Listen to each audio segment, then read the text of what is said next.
Détenteur d'un Master 2 en droit comparé de l'environnement, d'une maîtrise en sciences politiques et relations internationales à l'Université de Paracouronnais, Ouest Afrique, d'un Master en audit et contrôle de gestion MBA, Jean-André Ségourdin est l'actuel administrateur de l'Université publique de la Grand'Anse et doctorant en droit international à l'ICA. Bonsoir, je suis Christiane Horace, étudiante en deuxième année à la faculté d'économie et de gestion. Les jeudis de l'UGA, nous faisons un débat, moment pour nous apprendre, comprendre et poser des questions. Et jeudi, nous avons le privilège pour accueillir ce panel administrateur, M. Ségourdin, qui vient pour brasser l'idée avec nous autour d'un sujet qui c'est les missions onusiennes en Haïti et la reconstruction institutionnelle, bilan et perspective de l'État en effondrement. Je reprends. Les missions onusiennes en Haïti et la reconstruction institutionnelle, bilan et perspective de l'État en effondrement. Donc, moi, je vais nous donner écoute. Nous avons gagné après exposer, au moment où nous poser des questions, donc je souhaite que nous prenions et déjà bonne audition. Bonsoir, M. Ségourdin. Bonsoir, ça va? Ça va très bien. Merci. Alors, bonsoir tout le monde et bonsoir à tous étudiants et tous organisateurs et organisatrices de l'UGA, journée de l'UGA, jeudi de l'UGA. Alors, c'est toute ma première fois, ma participation à la journée de l'UGA. Ça fait un plaisir d'être là. Et je suis content aussi de vous voir réjoui aujourd'hui de participer avec nous pour parler un peu de ce qui se passe dans notre pays, pour nous interroger, pour questionner et pour savoir aussi. À l'Université publique de la Grand'Anse, nous sommes donnés comme objectif de partager les connaissances. Donc aujourd'hui, je ne suis pas là comme administrateur, comme on a mentionné justement. Je suis là plutôt en tant que professeur, non seulement à l'Université publique de la Grand'Anse, mais dans d'autres universités dans le pays. Mais aussi dans le cadre de mes recherches en doctorat. Donc, je travaille sur une thématique justement portant sur la mission de paix des Nations Unies en Haïti. Donc, j'ai jugé nécessaire de partager avec vous justement ce que moi-même j'ai trouvé dans ces recherches et aussi de partager à tout le public parce que quand on fait une recherche, justement, il ne faut pas garder cette recherche pour soi. Il faut partager cette recherche au public, n'est-ce pas? Parce que vous faites la recherche pour le public. Parce que c'est un partage de connaissances. Justement, je suis là pour qu'on se balle, pour qu'on se débatte sur ce qui a passé dans le pays, nous. Parce qu'il y a pile de questions à poser.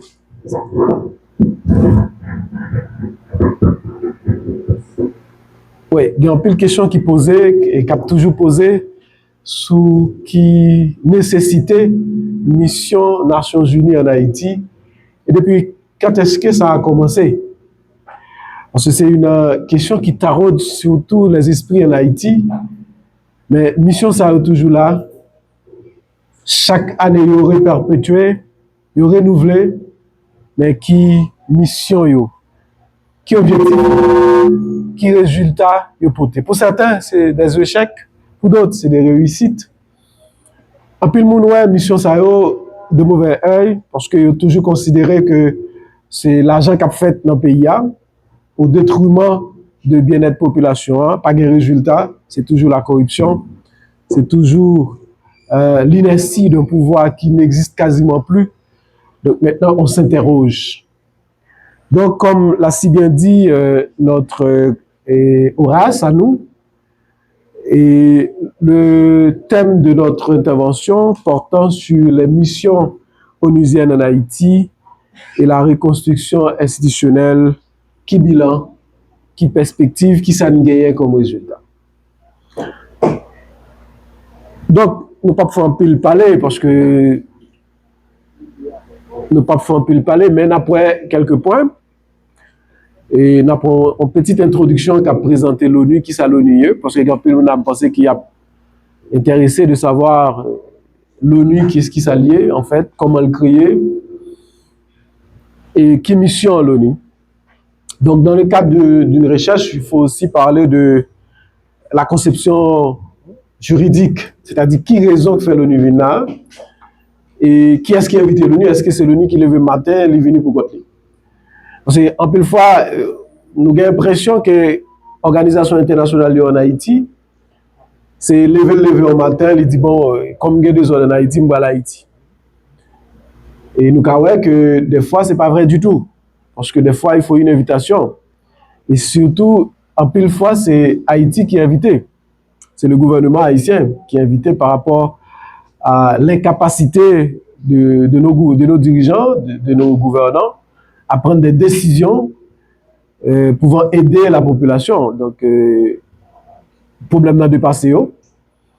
Et puis, ils ont fait des invitations à l'organisation qui eux-mêmes ont participé. Parce qu'il faut rappeler que Haïti est membre originaire de l'organisation universelle qu'on appelle l'ONU.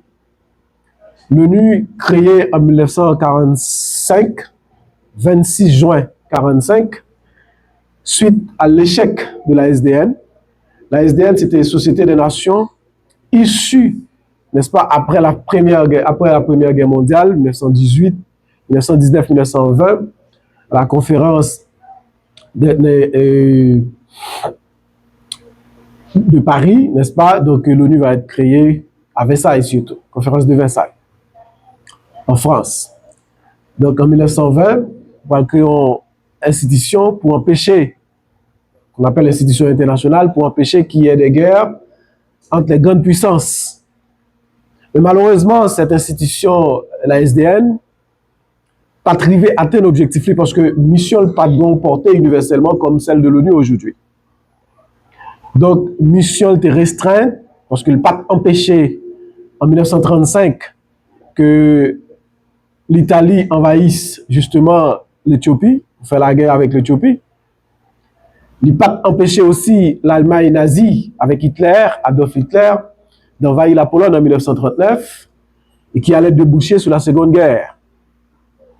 Donc, trois poteaux garçons, il faut le rappeler, Winston Churchill, l'ex-premier ministre anglais, et Joseph Staline en Russie, et Franklin Delano Roosevelt aux États-Unis qui ont eu l'idée de créer une nouvelle organisation pour supplier justement à l'organisation qui a échoué, la SDN. Cette nouvelle organisation qui a pris fin à la conférence de San Francisco aux États-Unis. Donc, à l'origine, il y avait eu 51 États. Donc, ça veut dire qu'il y a 51 pays qui, volontairement, participaient justement à la création de cette organisation qu'on appelle aujourd'hui l'Organisation des Nations Unies. Maintenant, cette organisation créée en 1945 avec des objectifs clairs, maintenir la paix, consolider la paix, vous voyez, et le bien-être économique et social de chaque pays. Maintenant, cette organisation, Haïti est membre originaire, pas n'importe lequel. Haïti joue un pile rôle dans les Nations Unies et y aider aussi ensemble de pays à avoir leur destin. Parce qu'on se rappelle à la résolution de 1948 créant l'État hébreu, ce qu'on appelle aujourd'hui l'État Israël, Haïti fut le dernier pays à avoir voté pour que cet État soit créé. Donc, à l'origine, il faut rappeler que la France n'est pas le pays qui a favorisé peut-être le sort de la langue française, peut-être à l'ONU. C'est peut-être après le fameux discours de notre diplomate Émile Selon qui a permis à ce que le français soit une langue officielle parmi les 6 langues officielles de la Nations Unies. L'ONU a des organes principaux. Par exemple, on a l'Assemblée générale, le secrétariat de l'ONU, Il y a, par exemple, la Cour internationale de justice. Donc, l'ONU a 6 organes. Chaque organe a une mission, jouer un rôle. Mais il y a un organe au sein de l'ONU qui est très, très important, éminemment important. C'est le Conseil de sécurité.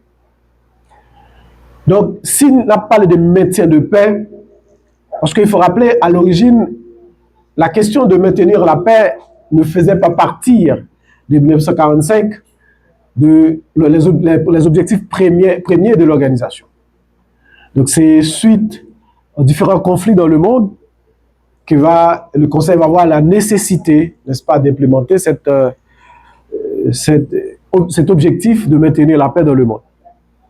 Donc, justement, face aux différents problèmes, surtout en 1947, parce que 2 blocs vont être constitués avec la guerre froide, bloc de l'Est et bloc de l'Ouest, l'ONU s'est pris dans une spirale de 2 puissances qui émergeaient.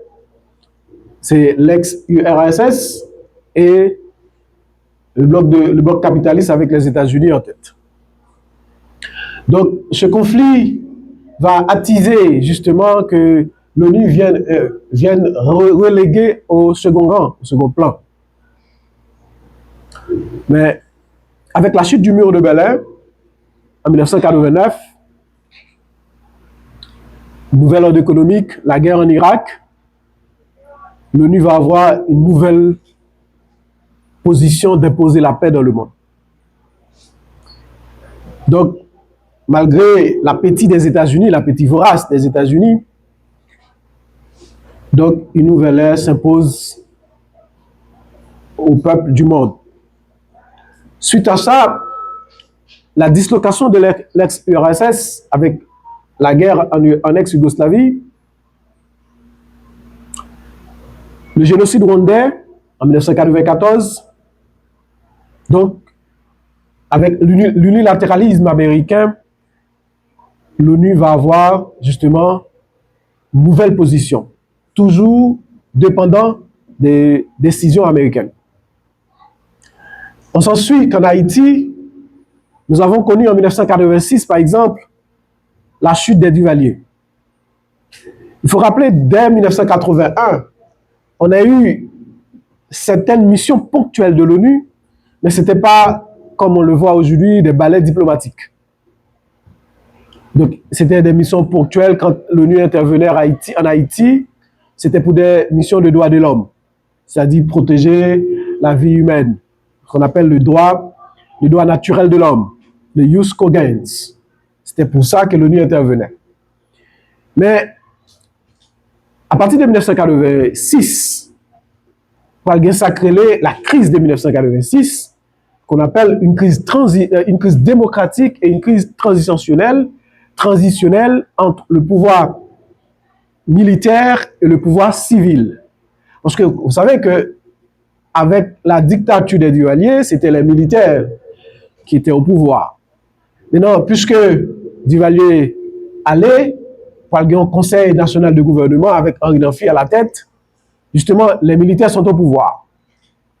Ils ont organisé les premières élections en 1988 avec l'armée d'Haïti, portant le professeur Leslie François Maniga au pouvoir et qui va connaître aussi un coup d'État en juin, 6 mois ou bien 4 mois après, de la même année. Donc tout de suite, cette tumulte entre le pouvoir civil et l'armée au pouvoir. Donc en 1989, avec Prosper Avril, on va, pour les élections de 1990, 16 décembre 1990, on va inviter l'ONU à être justement un observateur des élections de 1990. Donc, on connaît, La Fontaine a fait des tentatives, malgré le peuple haïtien a voté, par exemple, Jean-Bertrand Aristide. Mais malheureusement, des tentatives encore pour faire échec, n'est-ce pas, avec Erta Pascal Touillot qui était au pouvoir, va permettre qu'une nouvelle tentative de coup d'État, même si cette tentative n'a pas pu réussir, Mais ça a été toujours là. L'armée voulait contrôler à tout prix le pouvoir civil. Et cette décision de l'armée de tout contrôler, et avec aussi l'inexpérience de Jean-Bertrand Aristide, il faut le dire, donc on a connu le 30 septembre 1991 le coup d'État renversant Jean-Bertrand Aristide par Michel François et Henri Namphy. Ceci dit, une nouvelle transition. Parce que le gouvernement Aristide en exil négocie son retour avec Clinton. Plusieurs tentatives de négociation échouent. Et au final, il va y avoir une résolution de concert avec l'OEA, qui est l'organisation régionale, la résolution 940 en 1993, qui va, à travers une résolution du Conseil de sécurité, pour intervenir et ramener Jean-Bertrand Aristide en 1994. Justement, cette résolution, c'est pour la première fois dans l'histoire de l'humanité qu'il y a une résolution du Conseil de sécurité depuis 1945 qui a été prise au nom de la démocratie.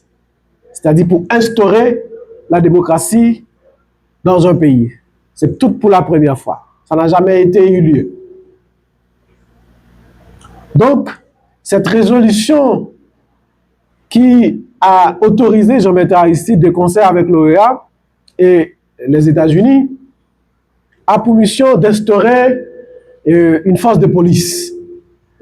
Donc, on a dit que parmi toutes les missions des Nations Unies en Haïti, c'est vrai avec la MINUSTAH, c'est deux résolutions qui peut-être fait quelque chose, apporter quelque chose parce qu'ils ont créé une force de police et essayé d'instaurer en 1994, 95, 96 les institutions du pays. Mais malheureusement, aussi, il faut le dire, il faut l'avouer, il ne faut pas avoir peur de le dire. Est-ce qu'il y avait cette nécessité de dissoudre l'armée?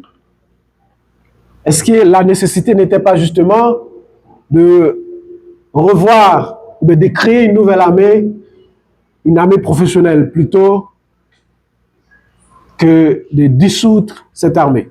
On l'a vu, moi je l'ai dit dans mon mémoire de maîtrise en sciences politiques, j'ai écrit sur le rôle de l'armée en démocratie, parce que j'aime l'armée. Je suis un défenseur de l'armée, désolé. Donc, la nécessité de créer ou de dissoudre l'armée d'Haïti par Jean-Bertrand Aristide, c'était une erreur. Et aujourd'hui, on perd cette conséquence. On pouvait reformer l'armée, on pouvait essayer de voir avec d'autres pays, justement, d'avoir une armée professionnelle, avec des médecins, des ingénieurs, vous voyez? Parce que c'est ce que font les autres pays. Mais quelques années plus tard, après Missenvi, c'est comme ça on l'appelait, cette mission, il y a eu d'autres missions, civiles et militaires. On a connu en 2002 par exemple, avec la crise qu'il y a eu avec les étudiants, les politiques, la mouvance de groupe 184, Aristide avait fait la demande encore au Conseil de sécurité pour une nouvelle force. Mais malheureusement, il n'a pas bénéficié. Parce que c'est après Aristide, soit démissionné, comme on dit, que Fostat est venu, qui va le créer, MINUSTAH, avec la résolution 1542. Donc, qui va le permettre que MINUSTAH était là jusqu'en 2019.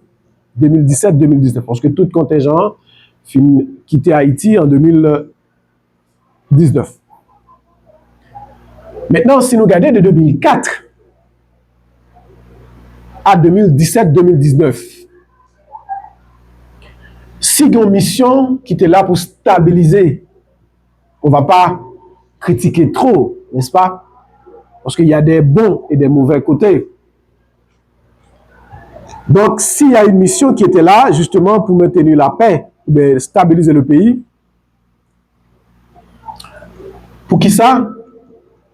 En 2023,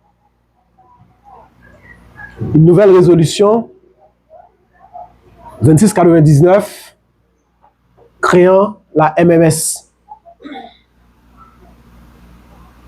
Certainement, il faut rappeler que la résolution 940 de 1993, celle de 2023, est différente et aussi ministère. Donc, lorsqu'on va parler de résolution de l'intervention de l'ONU en Haïti, il y a plusieurs phases. Si vous lisez la charte de San Francisco, ce qu'on appelle la charte de l'ONU, il y a deux chapitres que nous devons connaître, qui est important dans notre analyse. C'est le chapitre 6, qui parle de règlement pacifique des différends, et le chapitre 7, que l'ONU peut intervenir en cas de menace contre la paix, en cas d'agression. Vous voyez, en cas d'acte d'agression. Il y a certaines missions en Haïti, par exemple, qui ne sont pas du ressort du chapitre 7. Par exemple, la MMS. C'est plutôt du chapitre 6, règlement pacifique des différends. C'est ce qu'on appelle des missions de bons offices, des missions politiques. Mais il n'y a pas de mission pour maintenir la paix. Par exemple, BINU, par exemple.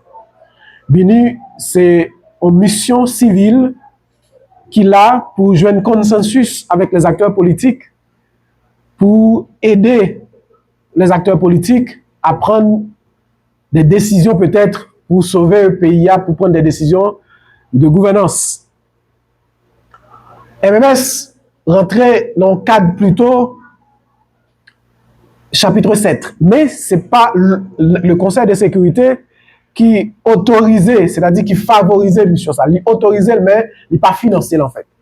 Donc, on fait appel à des pays amis d'Haïti, et c'est une faiblesse qui gagne à mission Sao, parce que justement, mission Sao pas un support de l'ensemble de pays pour aller à leur objectif.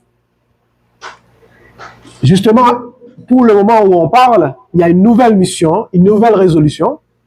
C'est la résolution 2793, créant la FRG, Force de répression des gangs.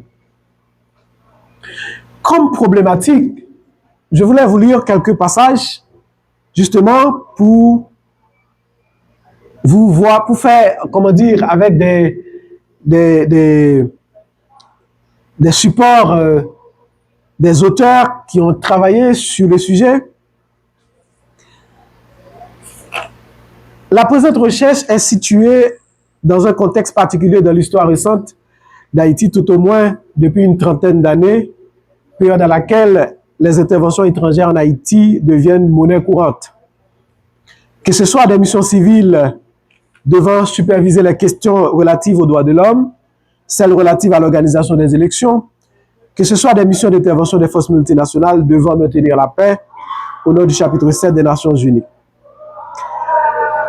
Comme nous l'avons souligné, hormis l'occupation américaine en Haïti, le pays n'a jamais connu aussi important des théâtres de ballet diplomatique, comme le démontre la situation actuelle dans le pays. En effet, comme nous... Désolé, mais au final, il paraît que la posologie prescrite depuis plus de 30 ans du mal haïtien n'a point d'effet curatif, au point où d'autres médecins sont encore dépêchés en vue de proposer d'autres médicaments, car le malade est alité et ne s'abreuve presque plus.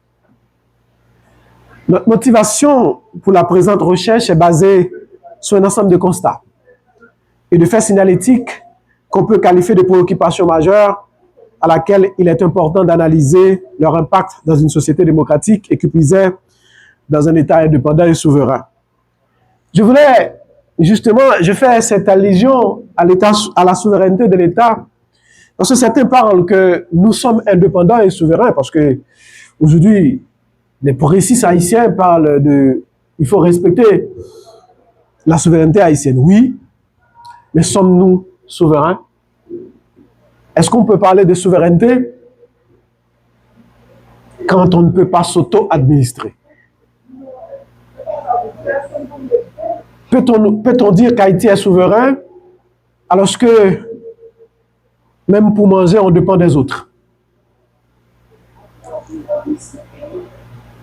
Donc, et je rappelle que la souveraineté n'est pas absolue. Aucun pays n'est souverain de manière absolue.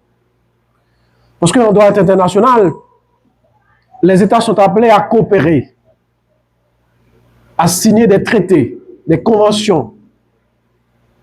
Donc, quand on signe des conventions, quand on signe des traités en droit international, ça veut dire que ou quitter ou remettre une partie de votre souveraineté à une organisation, par exemple, ou bien au traité. Parce que ça devient une loi chez toi. Donc, la situation explosive en Haïti actuellement, il faut le reconnaître. C'est un État sous perfusion internationale. Parce que pour créer le conseil, comme on appelle le conseil de transition, on a dû faire appel à la CARICOM, n'est-ce pas, qui est une organisation régionale, ou sous-régionale. Mais un pays qui se dit indépendant, il y a des stèles la main. Même si, a priori, il peut accorder à une organisation une partie de sa souveraineté parce que ça n'a jamais été existé, un pays qui a une souveraineté absolue, qui est souverain de manière absolue. Mais, rappelons-le, les interventions en Haïti ont eu des conséquences. Il y a des agents de la MINUSTAH, par exemple, qui ont violé des jeunes garçons. C'est-à-dire qu'il y a certains principes qui n'ont pas été respectés en matière de droits de l'homme. Et c'est vrai, il y a eu des dédommagements, mais à quelle portée? L'exemple de choléra. Combien va-t-on financer ou bien dédommager les citoyens et citoyennes qui ont été victimes du choléra? Aujourd'hui encore, on parle d'une nouvelle intervention. Les conséquences des gangs, les bandes armées. Plus de 80% de l'Ouest sont sous le contrôle des bandes armées, selon un rapport de l'ONU de 2003.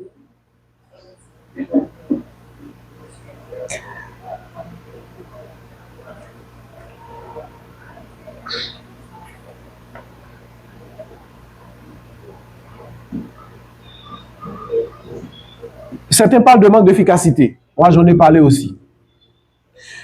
Parce que, par exemple, l'action onisienne vis-à-vis d'Haïti s'articule tout au début autour de deux moments pivots dans l'histoire politique du pays. Comme j'avais parlé de l'élection 90, souligne Béatrice Paulini. Aussi, il faut mentionner ces interventions en Haïti de manière sporadique. Toutefois, on en déduit un nombre relativement faible de missions, l'ONU en Haïti, pour lesquelles le résultat est un fort de taux de réussite, par exemple. La mission conjointe de l'ONU et les États-Unis au nom de restaurer la démocratie, dont l'objectif a été de créer une force de police et de renforcer les institutions politiques.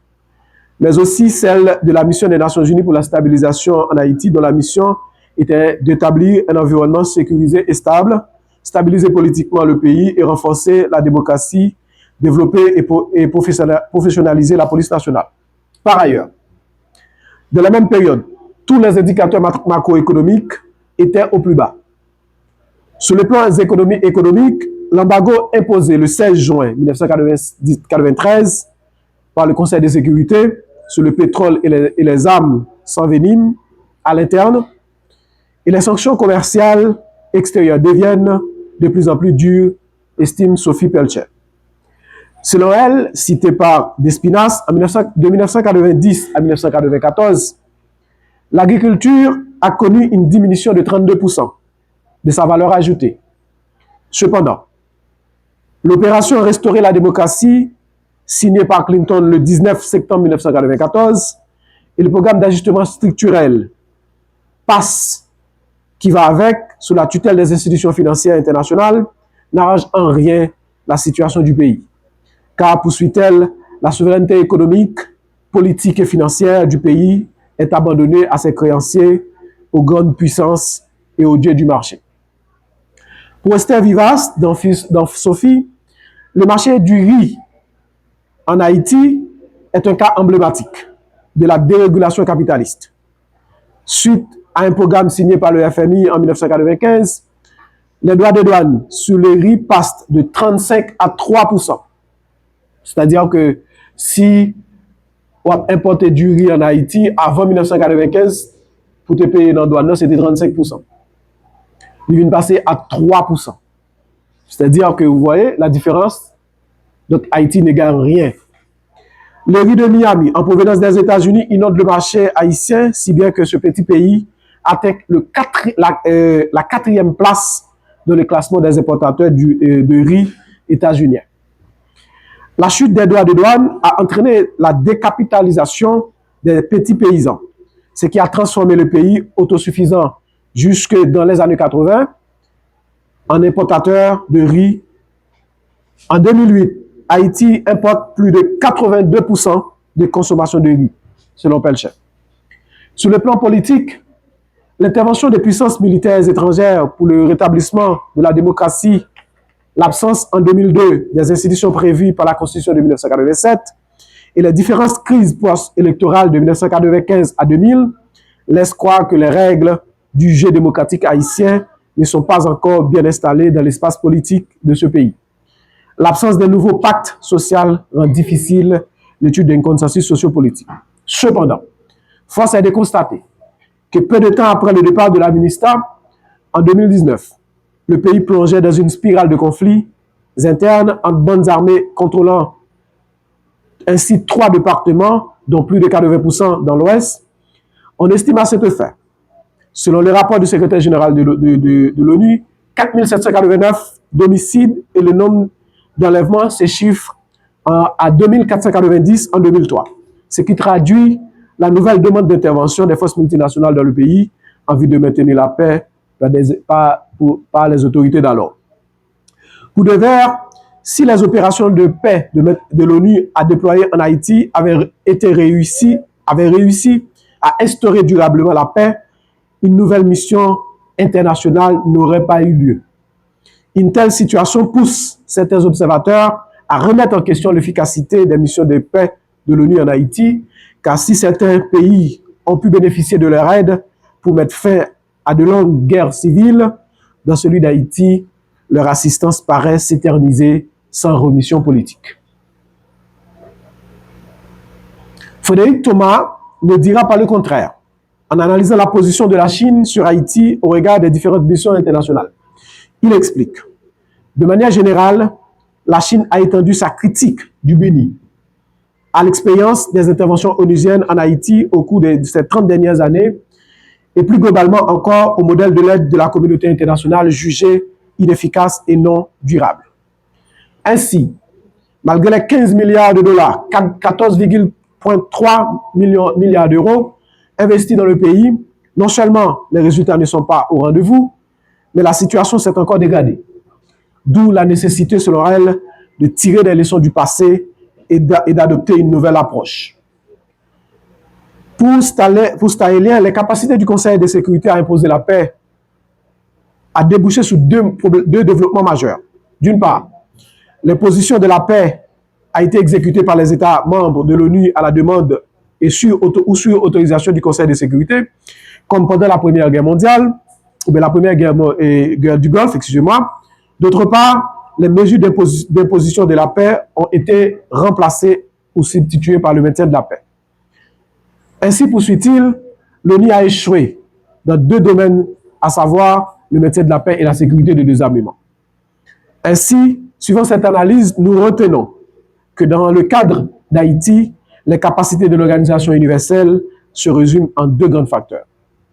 D'un côté, les facteurs internes, comme par exemple l'instabilité chronique que connaît le pays depuis des années, la pauvreté extrême d'une grande partie de la population entraînant ainsi les frustrations, y compris la corruption qui sévit dans le pays à grande échelle, sans oublier les effets directs tels que la violence des gangs, comme on les connaît actuellement dans le pays. De l'autre côté, les facteurs externes tels que le soutien insuffisant de la communauté internationale et les divergences idéologiques de grandes puissances au sein même du Conseil de sécurité entravant ainsi le déroulement de l'opération selon les objectifs préalablement fixés. Pour Frédéric Thomas, la crise haïtienne a une résonance régionale et même mondiale. Elle soulève, selon lui, la question de légitimité et de l'efficacité des interventions onusiennes, ainsi que la perméabilité aux priorités stratégiques des États-Unis. Plus globalement, elle met en lumière l'architecture asymétrique des relations internationales, estime-t-il. Les difficultés de transition. Les premières générations d'intervention des forces multinationales en Haïti ont eu le mérite de mettre en place plusieurs institutions démocratiques. Hormis le retour au pouvoir de Jean-Bertrand Aristide en 1994, elles ont été le fer de lance de la création et de la formation de la nouvelle force de police, après la dissolution de l'armée d'Haïti, jugée encombrante et ne répondant plus à ses missions traditionnelles à elle dévolues historiquement. Cependant, en dépit de ces supports institutionnels visant à instaurer la démocratie, cela n'a pas empêché 10 ans plus tard l'arrivée d'une nouvelle force d'intervention, à la suite des soulèvements armés contre Jean-Bertrand Aristide, contraints à la démission. Pour Sophie Pechler, le mandat de la MINUSTAH a été défini par la résolution 1542 des Nations Unies adoptée par le Conseil de sécurité. Cependant, elle poursuit, selon Sophie Jueno, les travaux de mise sur pied de la mission des Nations Unies par la stabilisation d'Haïti tirent des leçons des interventions passées considérées comme des échecs relatifs malgré un investissement financier et humain important. Les conclusions dressées pointaient essentiellement le défaut d'implication de les réformes institutionnelles dans l'aide à l'émergence d'une société civile autonome, des partis politiques, alors que Haïti n'avait aucune expérience conclusive. Le chèque de transition entre les missions d'intervention des forces multinationales et les institutions haïtiennes n'est plus un secret polichinelle aux yeux de plus d'un. L'ancien secrétaire général des Nations Unies, Kofi Annan, exprimait ses vives inquiétudes en ce sens au lancement de la mission devant accoucher la MINUSTAH, quand il disait « Tâchons cette fois de réussir. Tâchons cette fois de réussir. » Cela traduit en effet les échecs passés au plus haut niveau de l'organisation dans le renforcement de la mise des institutions démocratiques. Malheureusement, l'histoire se répète une fois de plus dans le contexte haïtien, au point où on se demande si les mêmes causes ne produiront pas toujours les mêmes effets quant à la lumière et quand la lumière du soleil luira sur Haïti. Haïti est la preuve de l'échec de l'aide internationale, explique Ricardo Senten-Suisse. Parce que Ricardo Senten-Suisse, c'est l'ancien secrétaire général de l'OEA en 2010, au moment de l'organisation des élections où portant Michel Martelly au pouvoir. Il a écrit un ouvrage, L'échec de l'aide en Haïti. Donc, il a exprimé ses vives préoccupations concernant les multiples interventions en Haïti. Donc, je ne vais pas aller plus loin, mesdames, messieurs. Donc, je vais m'arrêter là pour les questions et s'il y a des questions, je vais répondre. Merci à vous.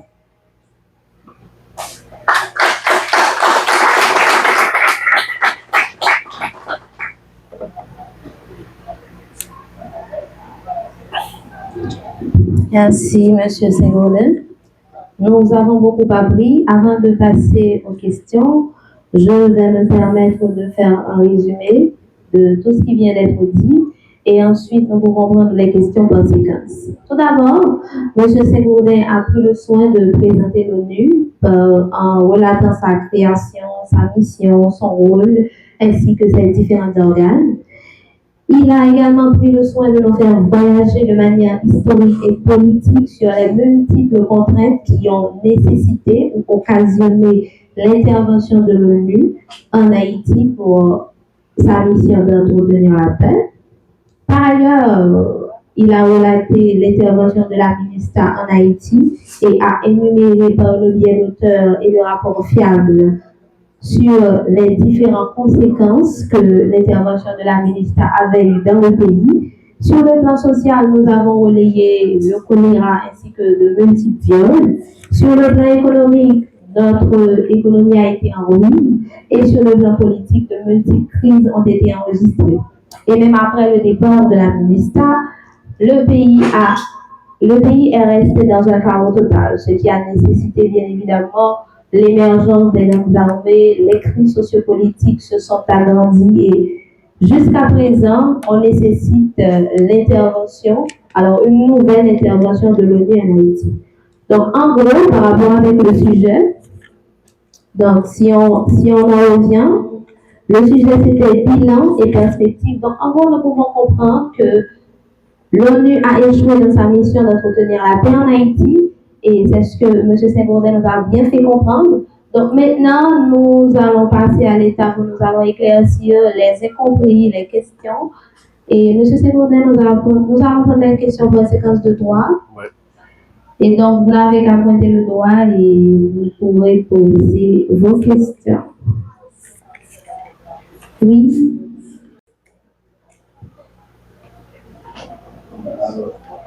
Tu écris la question? Avec les trois questions.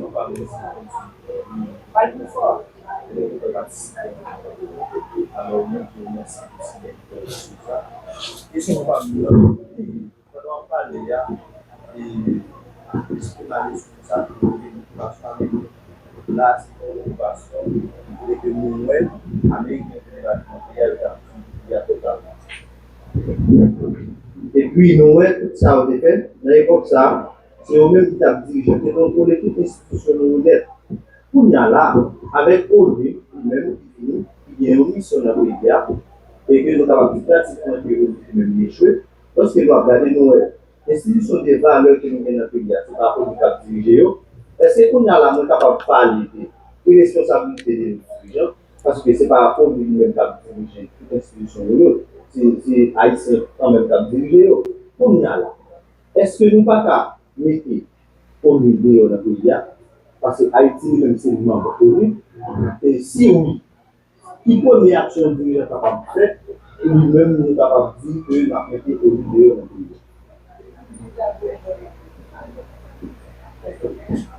Deuxième question.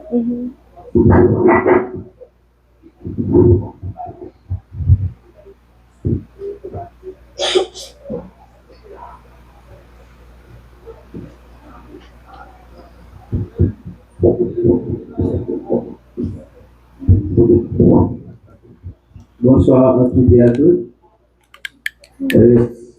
Moi, c'est Mike Dyson. Moi, félicite tous les étudiants qui sont présents en opération. Et moi, félicite tout le monde de l'administration de l'école là. Et moi, félicite M. Saint-Gaudin et Demoiselle modératrice là.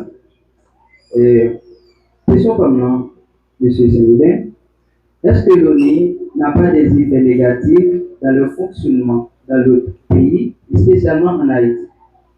Deuxième question, pour résoudre cette crise-là, est-ce que quel groupe social qui devrait participer pour nous donner la liberté que nous sommes tous besoin? Merci.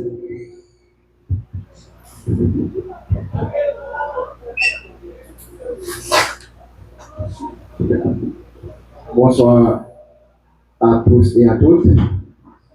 Et non pas c'est Wendy Cécile, mais juste avant que moi pose des questions comme ça, je vais féliciter l'administrateur nous, M. Saint-Gaudin, et modératrice nous, Mme Oas. Et nous fiers aujourd'hui pour que nous soyons capables d'assister là, pour nous tenter et toute belle données, ça c'est bien.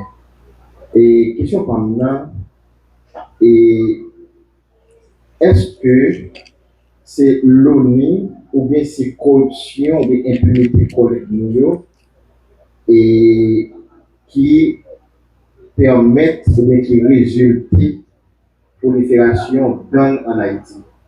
Est-ce que c'est l'ONU ou bien corruption ou bien impunité et les politiques qui résultent prolifération ou bien émergence et gang en Haïti? Merci beaucoup.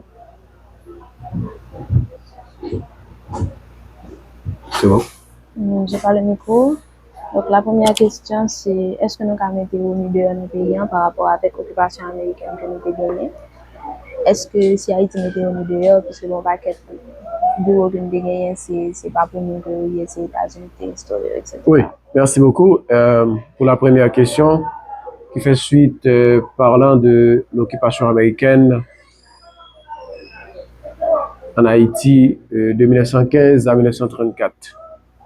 Alors, je l'ai mentionné dans mes recherches, parce que j'ai fait un survoltage de l'histoire d'Haïti pour expliquer le contexte de l'intervention américaine en Haïti.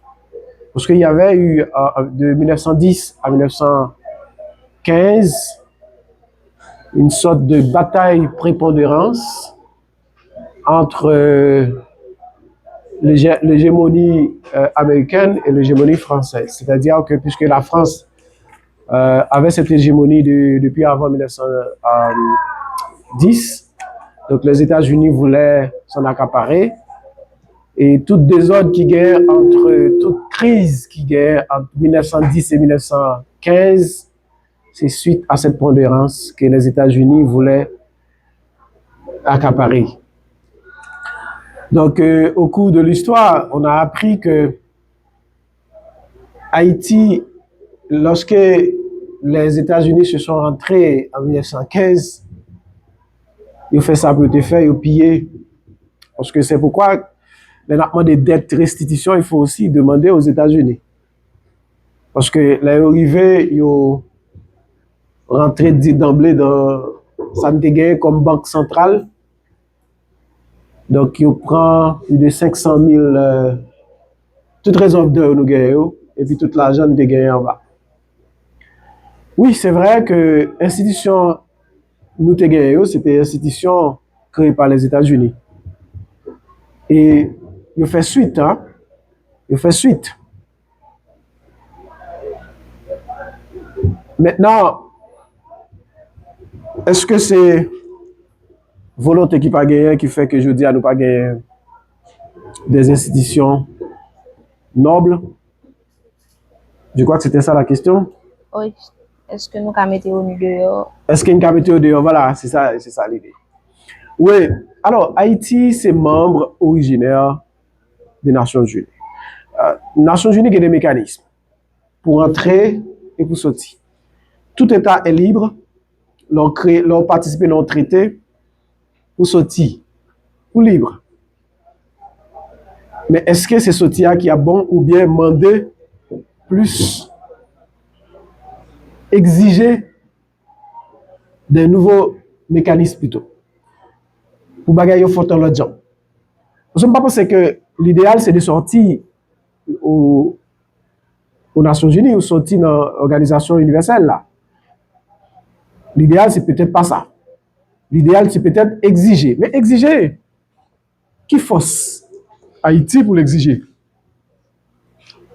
Parce qu'il faut qu'on soit réaliste. Parce que comment l'organisation fonctionnait d'après nous-mêmes? Il fonctionnait avec les apports financiers des membres, de ses membres. Chaque pays membre des Nations Unies, aujourd'hui, il y a 193 États. Bon, peut-être bientôt, il va y avoir Israël, puisqu'il y a eu au sein de l'Assemblée générale des États qui ont voté pour que Israël, Palestine devienne membre, parce que la Palestine n'est pas encore membre. Mais c'est apport financier de chaque État membre qui finance l'organisation. Et on connaît, il y a un maxime qui dit que qui finance commande.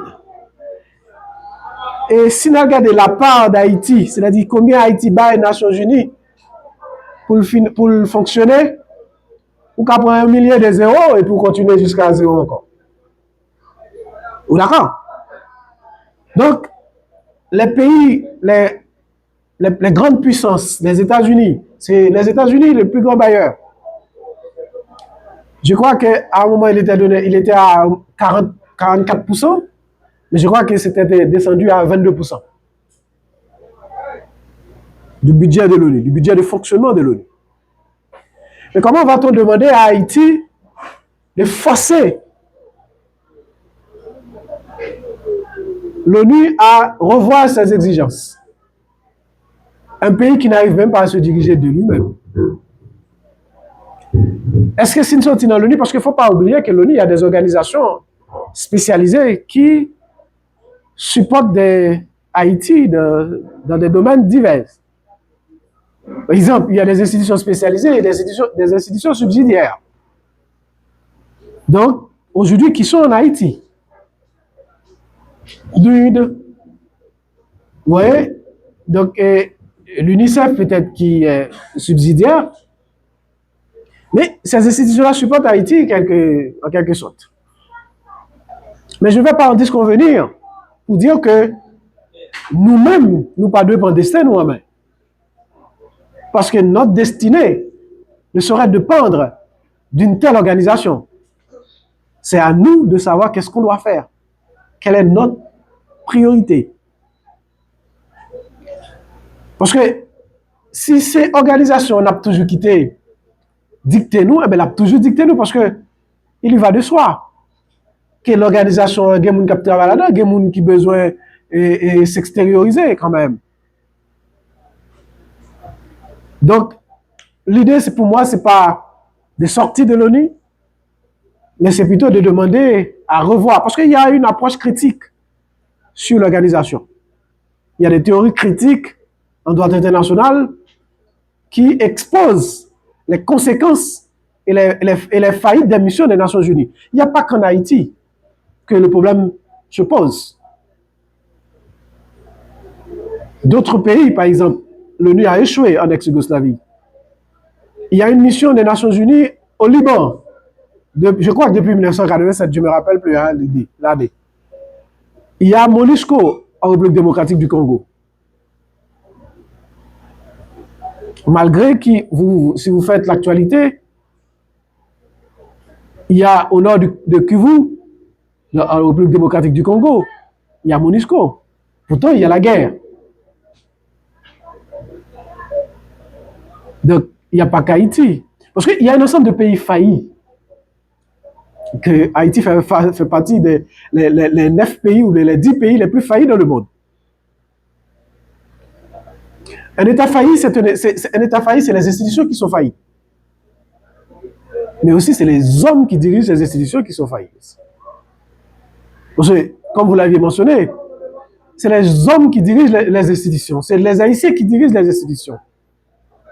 Mais pour qui ça, nous pas qu'à prendre une décision? Pour qui ça, nous pas qu'à jouer une entente? Et d'accord, qu'on pas qu'à laguer ça et là sous de l'ONU seulement.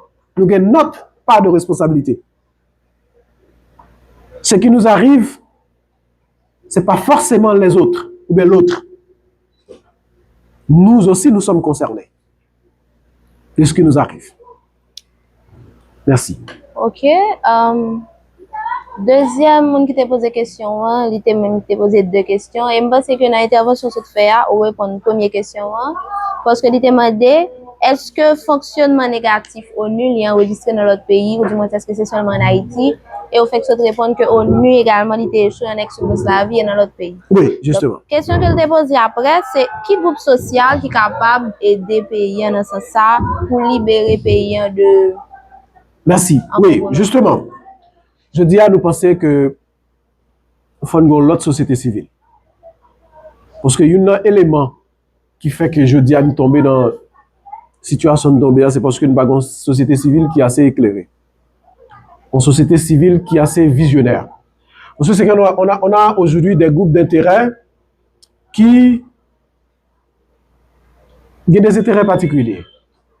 Ce n'est pas des intérêts collectifs. C'est mes intérêts, tes intérêts, mais ne sont pas nos intérêts. Dans une démarche peut-être holistique, c'est un front commun pour gagner, pour l'autre société civile. Parce que je dis à Noël, nos résultats, depuis 1987, passant en 1990, 95, on a crié sur tous les toits du monde. On a fait des manifestations, la violence, mais ça n'a pas porté fruit. Ou bien, aujourd'hui, on parle de la génération Z. Peut-être c'est cette génération. Mais dans la minorité agissante, Lénine parle de la thèse de Lénine. Il dit que le peuple n'a jamais fait de révolution. Il n'a jamais pris le pouvoir. On l'a fait en son nom, en indiquant son nom. Cité par Straussky. Justement, parlant de groupe social qui pour émerger, fin fait manifestation, fin fait révolution, après, c'est 40, 50 personnes qui ont dirigé. Et puis, vous rentrez la caillou, et vous dites, bon, vous faites révolution, vous jetez pouvoir, mais nous avons jeté pouvoir longtemps. Nous avons aller nous-mêmes tout président. Mais je dis, si ça a été porté fruit, nous n'avons pas du mal pour nous rentrer à Port-au-Prince, pour nous réfléchir comment faire. Nos frères et sœurs qui se font tuer à longueur de journée, sans justice, sans arrestation. Donc, c'est-à-dire, Haïtien mourir quoi bête, je dis. C'est-à-dire, ou mourir. Donc, on pense que son groupe éclairé, des jeunes garçons et des jeunes femmes, qui pour dire halte là. Je dis, afin de pas laisser politique là de côté, parce que nous avons tendance à dire que moi, c'est pas mon problème, que ce n'est pas mon problème, la question de politique. Mais je dis, si nous avons traité des sujets sur l'incapacité, l'efficacité des Nations Unies qui pas porté résultat à travers des missions d'intervention de forces multinationales en Haïti, nous n'avons pas besoin de ça, en fait.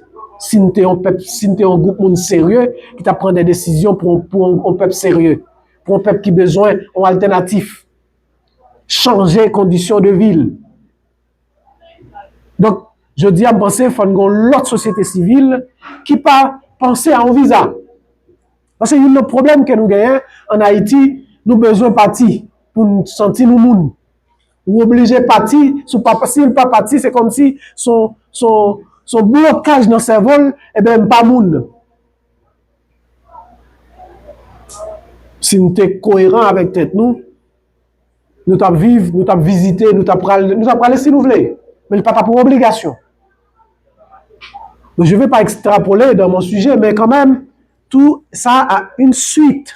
Parce que notre intelligentsia, notre société civile, a un problème.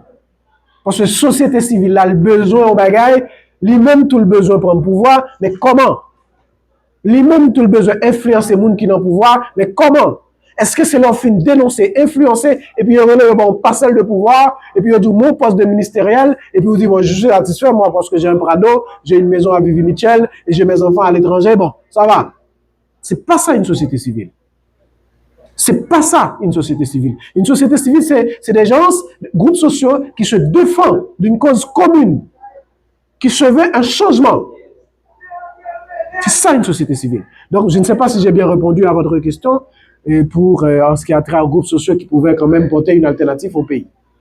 Ok, troisième mouvement, lui-même lui demandé, est-ce que c'est ONU, ou du moins corruption, ou alors impunité politicienne qui cause émergence gang dans le pays? Justement, moi quand j'analyse cette situation, il y a 5 facteurs. 5 facteurs dans la crise des gangs en Haïti. Donc, facteur interne, qui n'est pas capable de résumer, par exemple, crise politique, faut l'aller, les élections, n'est-ce pas? Parce que quand il y a des élections, moi je suis candidat, donc besoin d'une élection à tout prix, Parce qu'on a, en Haïti, nous dit que c'est nous qui avons plus l'argent qui a élection. Donc, li ba exam, et l'elfin ba exam, parce que l'elfin a deux groupes, c'est le Machiavel pour le satisfaire, partisan palio et adversaire. Maintenant, il vient rendre compte qu'il n'a pas satisfaire ni partisan palio, ni adversaire. Donc, quand il y a un monde qui retourné contre lui, et tous les moyens sont bons pour faire le tomber. Donc, ça vient créer une crise politique interne. C'est-à-dire, les élections créent des crises, faut l'aller à créer des crises. Aussi, il y a le secteur privé.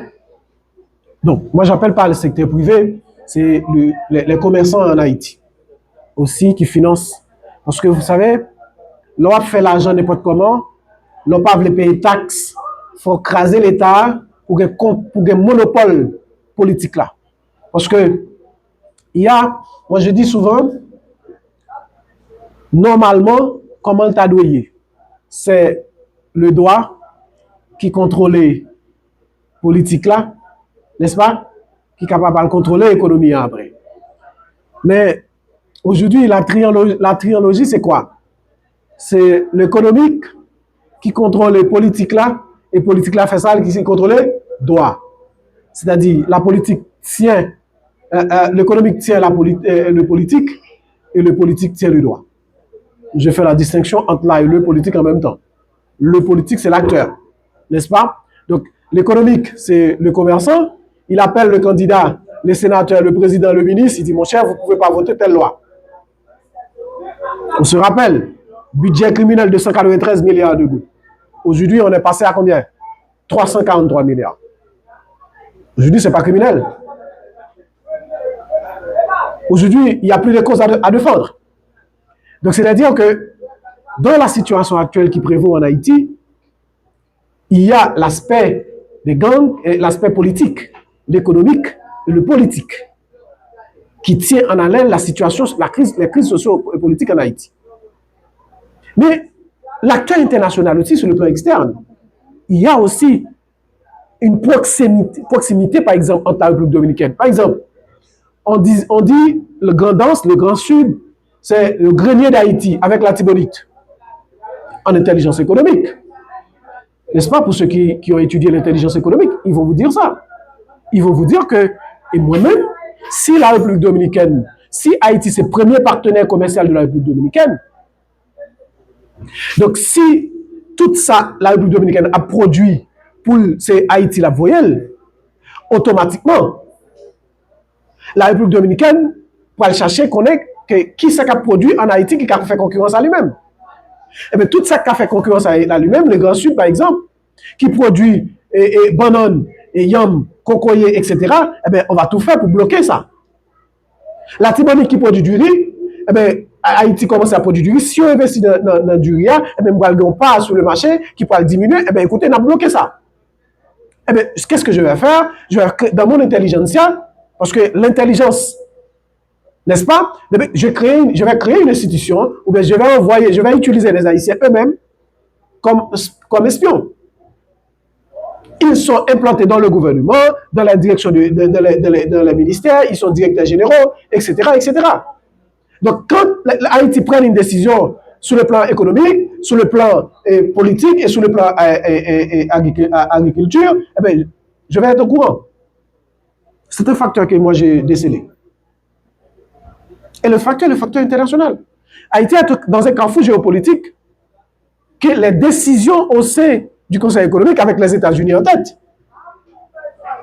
ne nous laissent pas le choix. Nous sommes l'arrière-coup des États-Unis. Il ne faut pas se leurrer la face. Nous sommes l'arrière-coup des États-Unis. Donc, c'est-à-dire qu'il y a certaines décisions, quand on les prend aujourd'hui, comment vous pensez qu'une ambassade ou bien un ambassadeur appelle un premier ministre, un président de la République pour une réunion? Non, c'est impossible. Donc, aujourd'hui, nos dirigeants sont choisis par les États-Unis, par la communauté internationale. Donc, la crise des gangs en Haïti, les raison d'être. Moi, je me rappelle avoir eu une discussion avec un inspecteur de police qui me disait l'ambassade des États-Unis en Haïti, c'est 4e plus grande ambassade dans le monde, avec plus de 300 employés. Mais qu'est-ce qu'ils ont fait? Qu'est-ce qu'ils sont en train de faire là? ont-ils leur mission que pour Haïti, ou bien Haïti est un carrefour géopolitique qui contrôle l'ensemble de l'Amérique latine et les Caraïbes? On s'interroge. Donc, je ne sais pas si j'ai bien répondu, je ne vais pas aller plus loin à votre question. Ok, une dernière question. Et j'aurais une question également. Ça fait toi. Laisse-moi te taper. Après. Non, laissez-moi dire. Après ça. Non, quittez. Bonsoir et à tous. Bonsoir. Et je suis très content d'être ici avec vous. Je tiens à féliciter les conférenciers. J'ai des questions.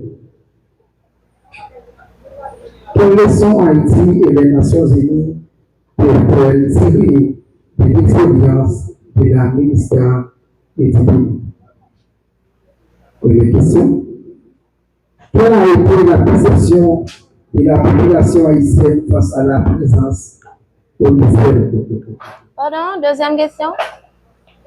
Quelle a été la perception de la population haïtienne face à la présence au ministère?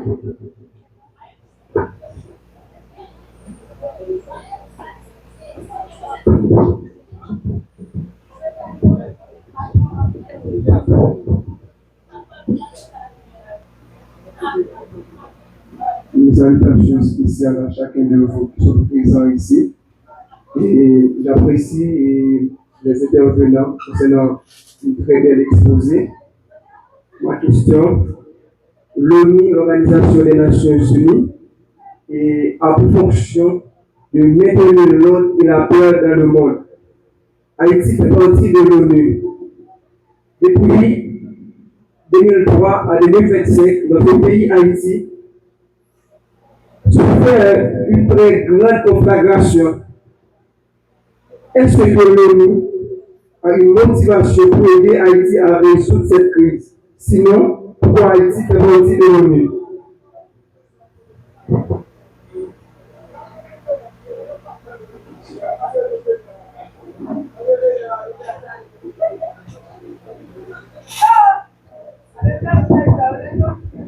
Bonsoir.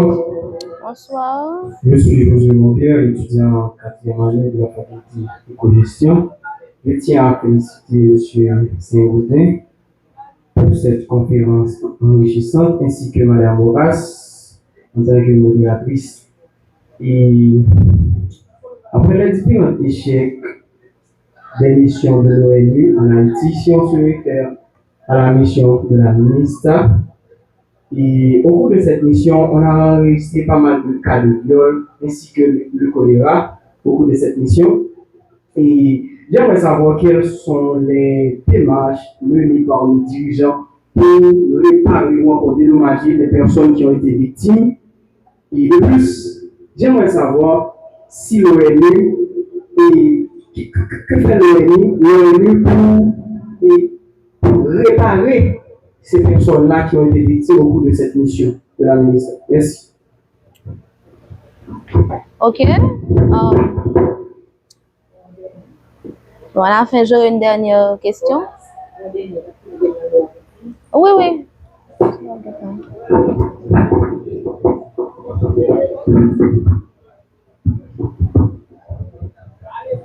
Bonsoir, je suis Jason Luc, étudiant en sciences de l'éducation. D'abord, je complimente le conférencier pour cette présentation. Et dans votre intervention, vous avez parlé de la Conseil de l'ONU comme l'un des plus importants organes de l'ONU. Et vous avez indiqué que la mission de l'ONU est un échec en Haïti. À votre avis, quels sont les facteurs qui sont causés cet échec? Merci. Ok.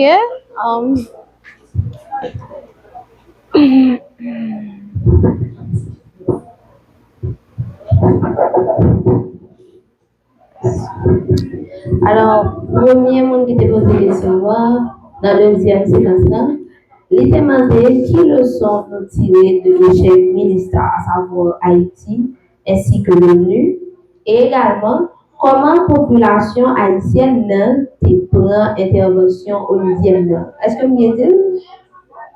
Et première, Quelle leçon Haïti et les Nations Unies peuvent tirer de l'expérience de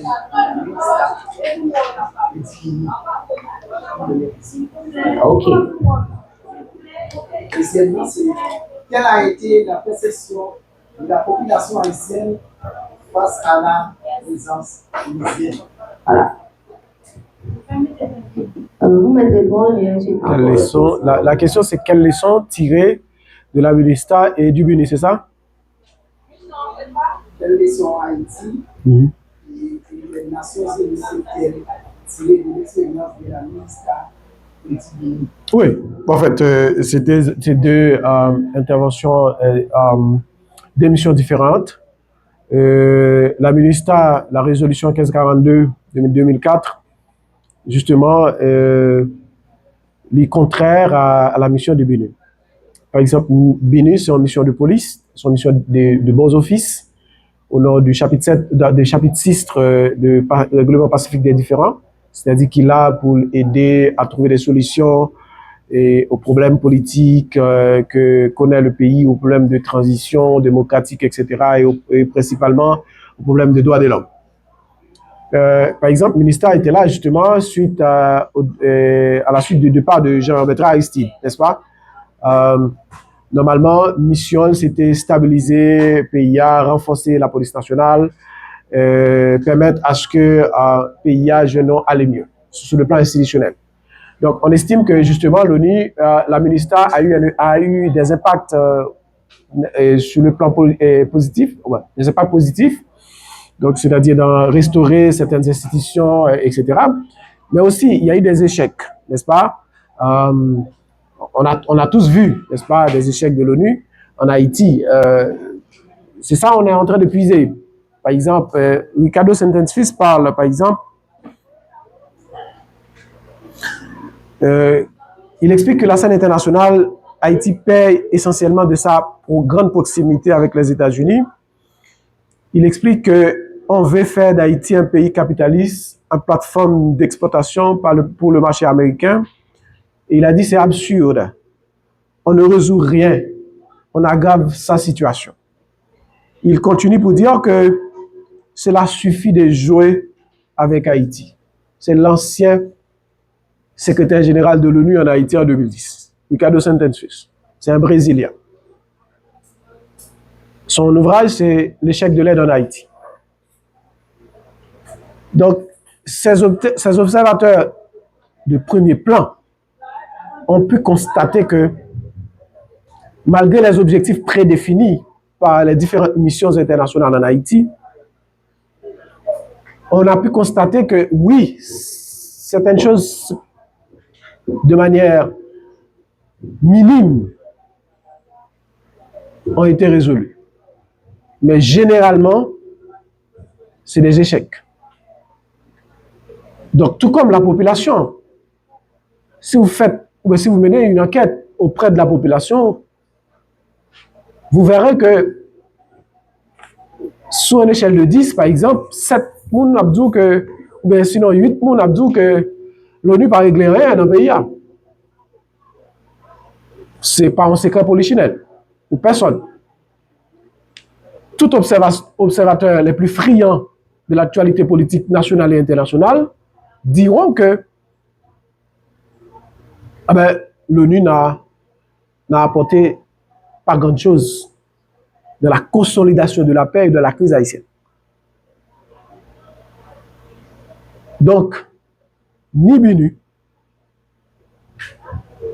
ni MINUSTAH, si réellement tu as gagné des effets conséquents, des résultats, même si, je ne vais pas oublier ça, que nous gagnons notre part de responsabilité dans la gestion de crise là, nous ne pouvons pas faire appel encore à l'ONU. Mais s'il y a à blâmer, c'est pas forcément l'ONU à blâmer au premier rang. C'est nous. Si vous avez la caillou, par exemple, tu ne balayes pas, tu ne fais pas le nettoyage. Vous voyez? Tu ne fais pas les vaisselles. Est-ce que si le voisin ou la voisine vient, si la voisine commence à nettoyer pour toi, à te donner à manger, à faire les choses, mais un bon matin, il va te dire, mais écoutez, je n'aime pas quand tu fais ça. Je n'aime pas ça. Il va commencer par passer des ordres. Parce que tu te laisses faire. La situation actuelle en Haïti, c'est ça. Nous ne prenons pas notre destin en main. Et des fois, on prétend parce qu'on ne peut pas. On peut.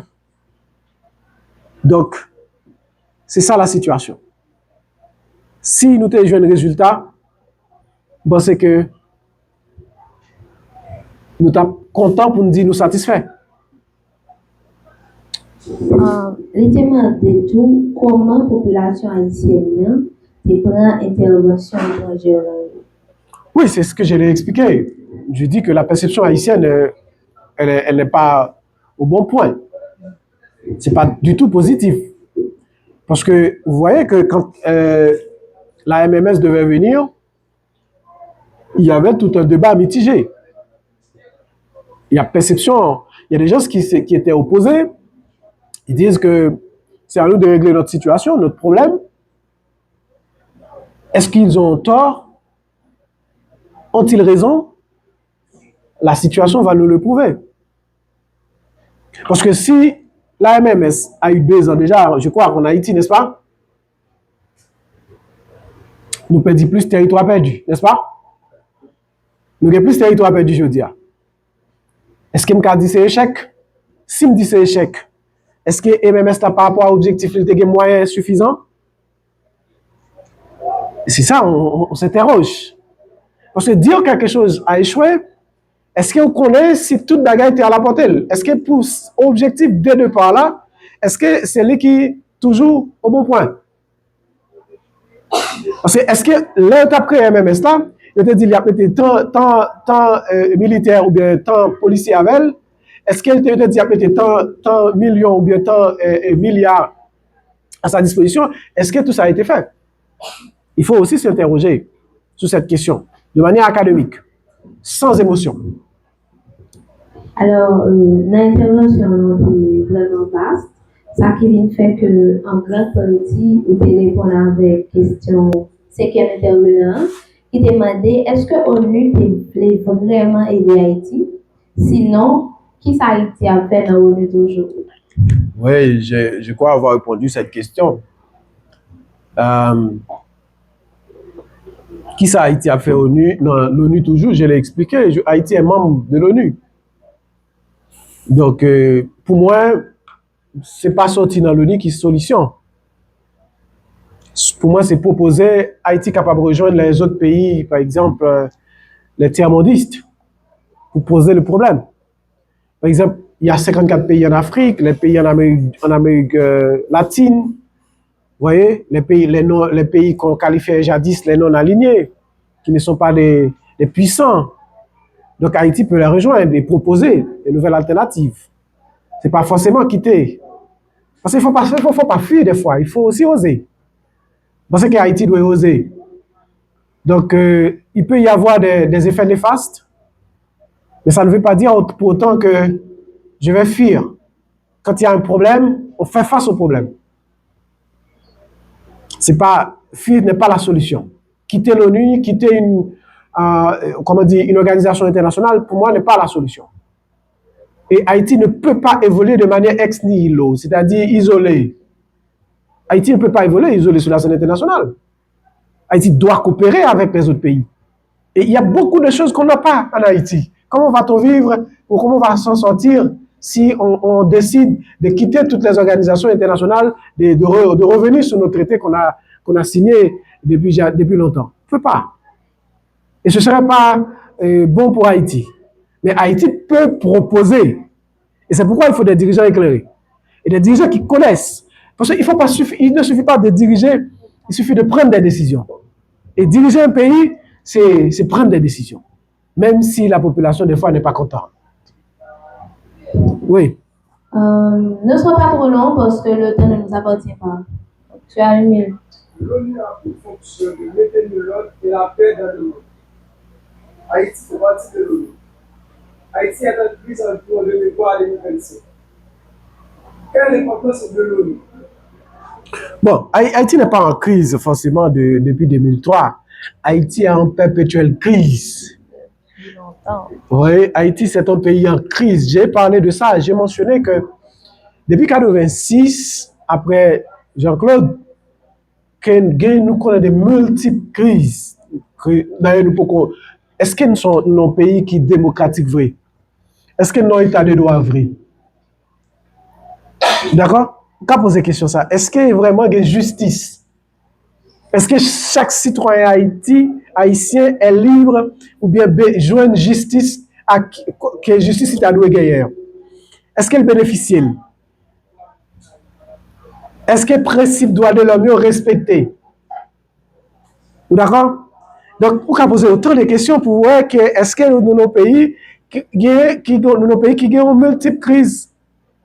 Donc, crise politique, crise démocratique, etc.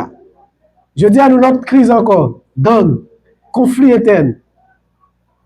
Nous avons même pas qui est Nabgoumen. Nabgoumen propre tête nous. Donc, je pense que avant l'ONU, il faut nous avoir une responsabilité d'abord.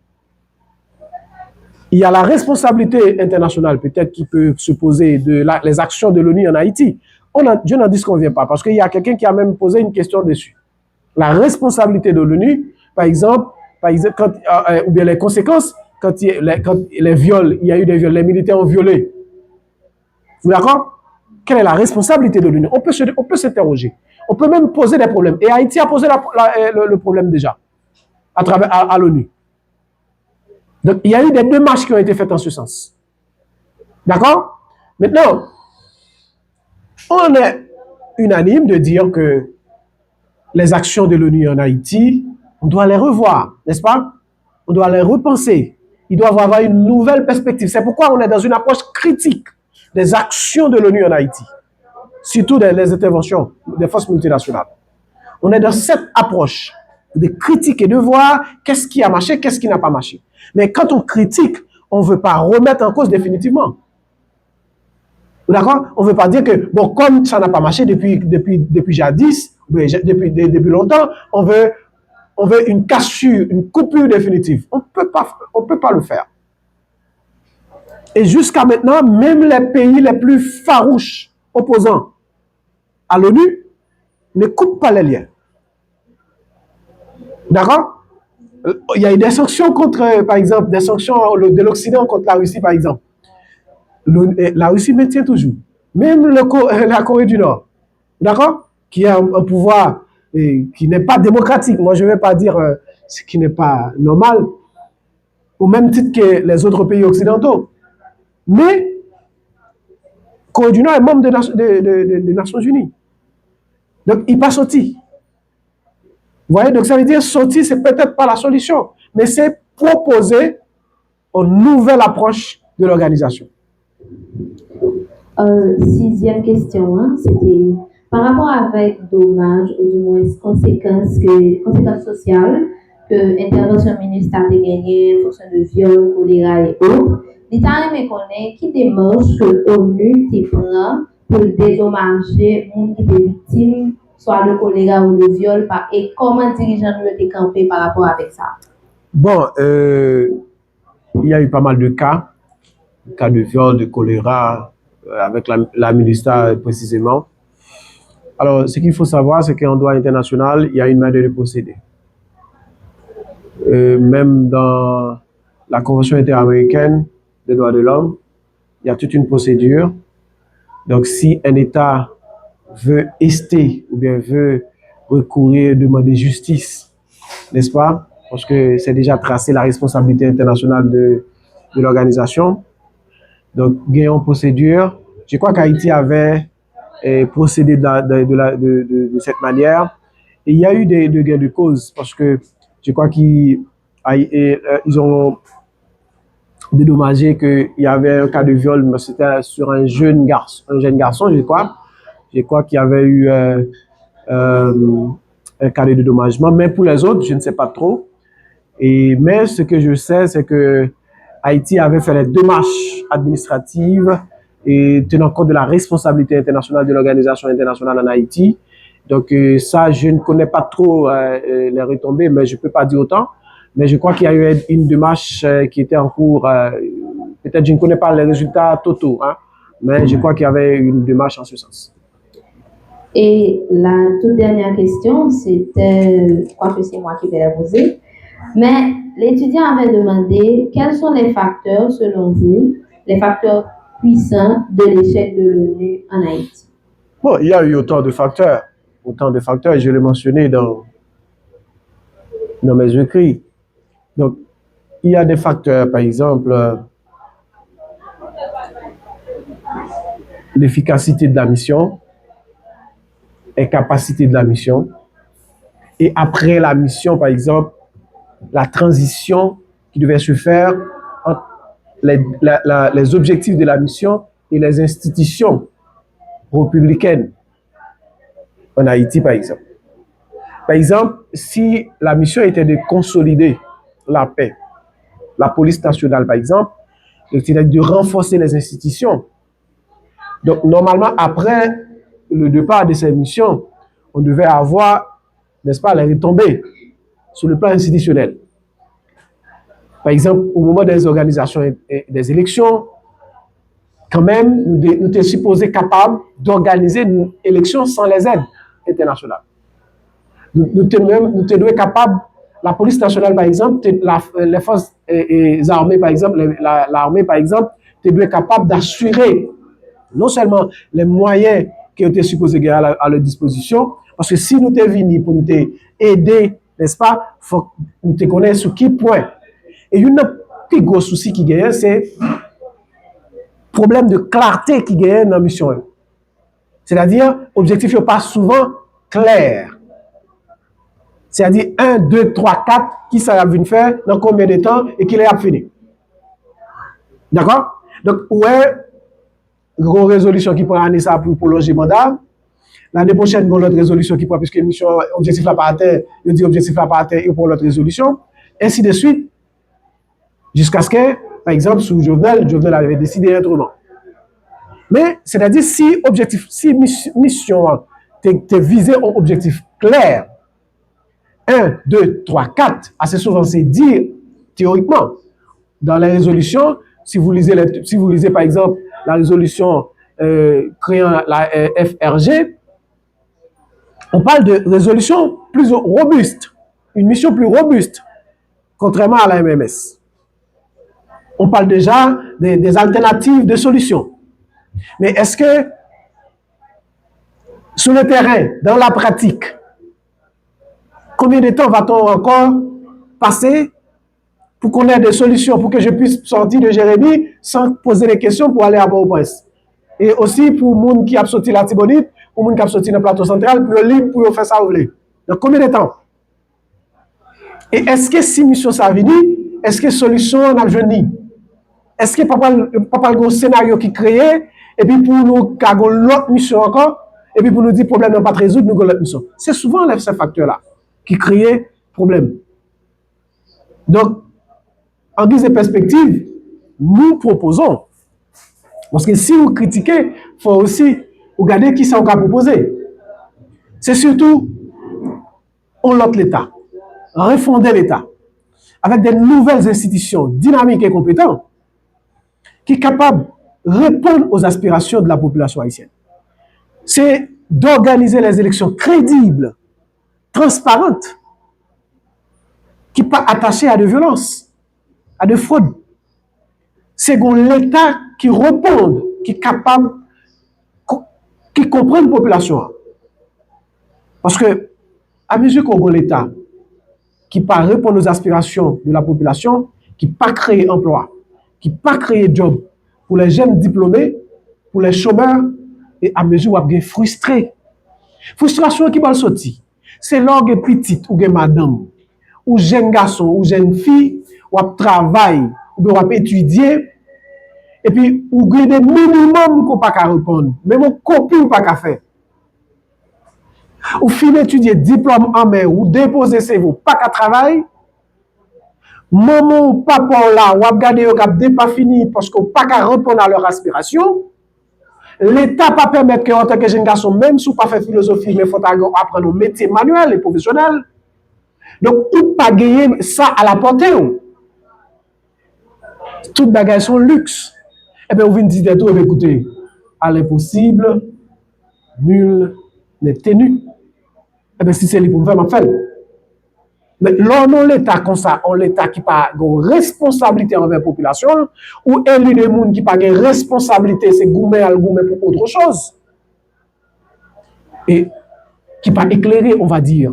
Parce que assez souvent, la population haïtienne se pose cette question. Mais nous aller à l'étranger, nous avons le pays qui a fonctionné pour que ça nous-mêmes ne pas fonctionner normalement. C'est de l'irresponsabilité de nos dirigeants. Je dis qu'il y a des dirigeants plus responsables, plus conscients. Parce qu'il faut se dire la vérité. Il faut un pays côté que tout le monde qui a l'école là-dedans. Tout le monde qui a un petit l'école là-dedans, dans le lycée ou bien dans l'école qu'elle fait choix. Dans l'université qu'elle fait choix. Et il faut aussi nous responsabiliser, diriger, il faut que nous prenions destin dans main aussi. Il faut que nous, comment dire, faut que nous aller, faut nous pas permettre aux dirigeants de faire n'importe quoi. Parce que, imaginons un bon mandat, et puis demain matin, je le dis, hein, son choix pour chaque monde vivre quand on veut. Mais pas un choix pour un ministre, pour un directeur général, pour tout le monde, pour chaque clé dans poste, madame petite à l'étranger. Ce n'est pas un choix. C'est nos taxes qui payent les frais. Donc, nous-mêmes, nous supposons prendre destin nous en main. Parce qu'un peuple qui prend destinée en main, son peuple conscient. Mais s'il n'est pas conscient, nous ne sommes pas un pays, nous avons cherché. Donc, on pensait que pour finir, il faut être conscient. Et c'est la conscience qui va sortir Haïti de là où elle est plongée depuis des années. Merci. Merci, M. Saint-Laurent. J'aime te dire, je dis de le gars, c'est je veux apprendre, comprendre, établir. Donc, nous voulons réapplaudir, intervenir en nous, parce que nous apprenons. Et donc, M. Saint-Laurent, ce fut un plaisir.